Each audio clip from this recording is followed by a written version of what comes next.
भारतीय सेना में एक से एक बड़े शूरवीर हुए हैं, लेकिन आज हम जिससे आपको मिलवाने जा रहे हैं उन्हें भारतीय सेना का रैम्बो कहा जाता है। और रैम्बो क्यों?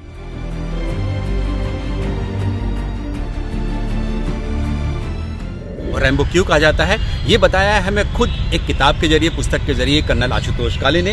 ये समझिए कि जिसके अंदर परशुराम का क्रोध हो,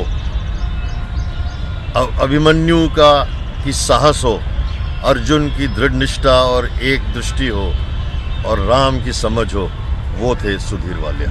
उन्होंने लिखी है ये बुक रैम्बो पर, और ये रैम्बो है भारतीय सेना के मेजर सुधीर कुमार वालिया, जिन्हें मरणोपरांत देश का सबसे बड़ा वीरता पुरस्कार जो शांति काल में दिया जाता है, अशोक चक्र से नवाजा गया है।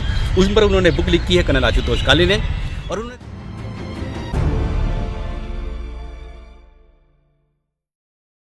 कर्नल काले, आपने जो बुक लिखी है रैम्बो, आखिरकार आपने अपने इस जो नायक हैं इनको रैम्बो नाम क्यों दिया है, और ये कौन थे, इनके बारे में हमें थोड़ा पहले बताइए।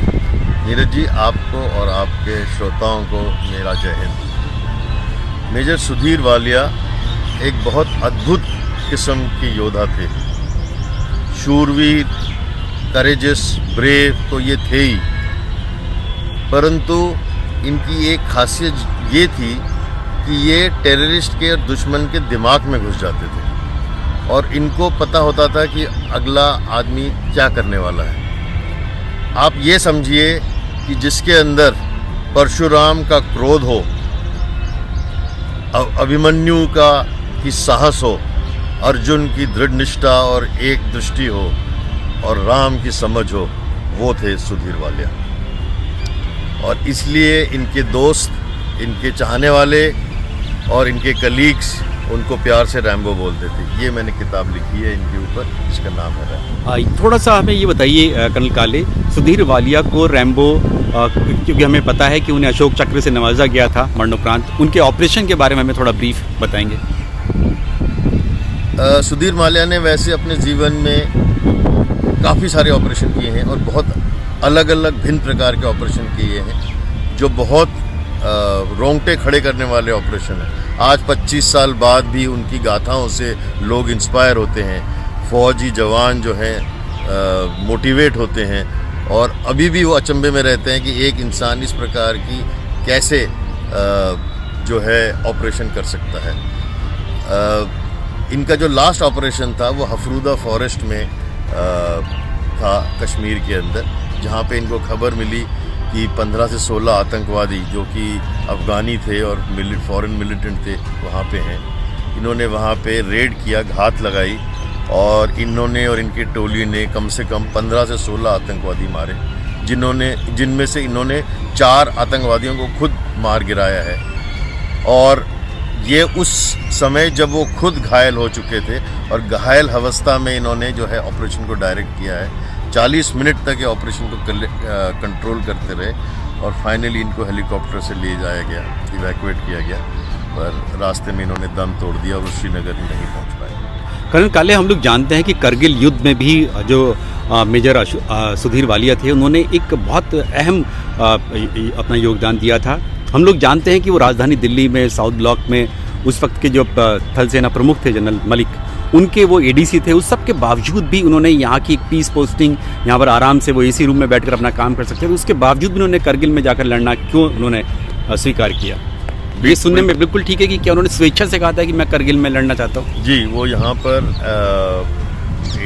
जनरल वेद प्रकाश मलिक के एडीसी थे और बहुत आराम की और बहुत ग्लैमरस पोस्टिंग थी उनकी यूनिट को कारगिल में तैनात किया गया।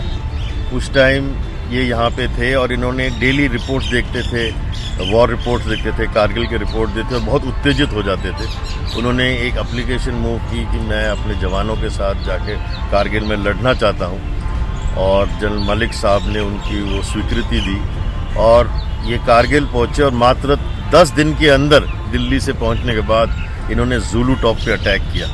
इन्होंने बिल्कुल एक्लेमेटाइजेशन ना करते हुए, अपने बॉडी को पहाड़ों के लिए तैयार ना करते हुए, ये खौफनाक और मुश्किल कार्य जो है इसके ऊपर इसको संभाला। ज़ुलू टॉप ये ऐसा पीक था जो टाइगर हिल और तोलोलुंग के बाद दुश्मन यहाँ पे इकट्ठा हो चुके थे। इन्होंने एक और इनके साथ एक मेजर साहब थे, इन दोनों ने मिलकर अपनी टोली को वहाँ ले गए और अटैक किया। रात के अंधेरे में, ठंड में ये लोग रॉक क्लाइंबिंग करते हुए पीछे की साइड से चढ़े हैं। उस टाइम इनके हाथों में दस्ताने थे, ठंड के कारण ये दस्ताने उन्होंने पहनने पड़े, पर रॉक क्लाइंबिंग के समय उनको दस्तानों से दिक्कत हो रही थी, तो उन्होंने दस्ताने निकाल के अपने नंगे हाथों से रस्सियों पे चढ़े हैं और इन्होंने ज़ुलू टॉप को कैप्चर किया है।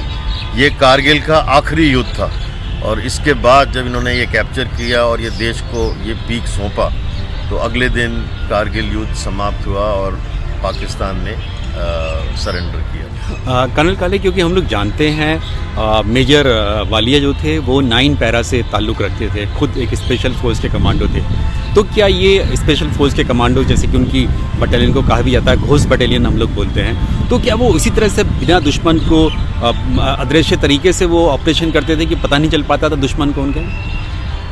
9 पैरा और या स्पेशल फोर्सेस की एक खासियत रहती है कि इनको स्पेशल टास्क दिए जाते हैं जो नॉर्मल इन्फेंट्री और नॉर्मल आर्मी को नहीं दिए जाते, और इनको स्ट्रैटेजिक टास्क दिए जाते हैं। तो इनकी ट्रेनिंग, इनकी वेशभूषा, इनका इक्विपमेंट बिल्कुल अलग होता है, और सबसे ज़्यादा अलग होता है इनकी दिमागी बनावट, जिसके लिए इनको स्पेशल ट्रेनिंग दी जाती है। इनको कहा जाता है कि जहाँ आम आदमी का काम ख़त्म होता है वहाँ आपका काम शुरू होता है, जहाँ उनका मिशन ख़त्म होता है वहीं से आपका मिशन शुरू होता है, और उसके आगे आपको काम करना होता है। जो आम आदमी, आप और मैं सोच भी नहीं सकते, इस प्रकार के मिशन और इस प्रकार के टास्क ये पूरा करते हैं और देश के लिए शौर्य और देश के लिए नाम कमाते हैं। मेजर काले, क्योंकि इस साल हम लोग जानते हैं कि करगिल युद्ध की भी रजत जयंती है, 25 साल पूरे हो रहे हैं, तो आप किस तरह से कर्नल मेजर वालिया को, हमारे देश के जो रैम्बो थे, उनको किस तरह की श्रद्धांजलि अर्पित करना चाहेंगे? देखिए,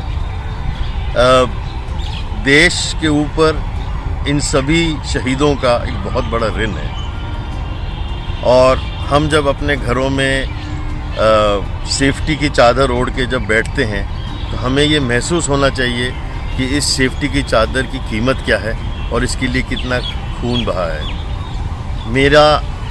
मेरे देशवासियों से यही मेरी प्रार्थना रहेगी, ये मेरी दरख्वास्त रहेगी कि आप लोग इन शहीदों की जो यादें हैं, इन शहीदों के जो कारनामे हैं, इन शहीदों के जो नाम हैं, उसको जीवित रखें, और इन लोगों के साथ उतना ही प्रेम कीजिए जितना प्रेम ये देश से करते हैं। एक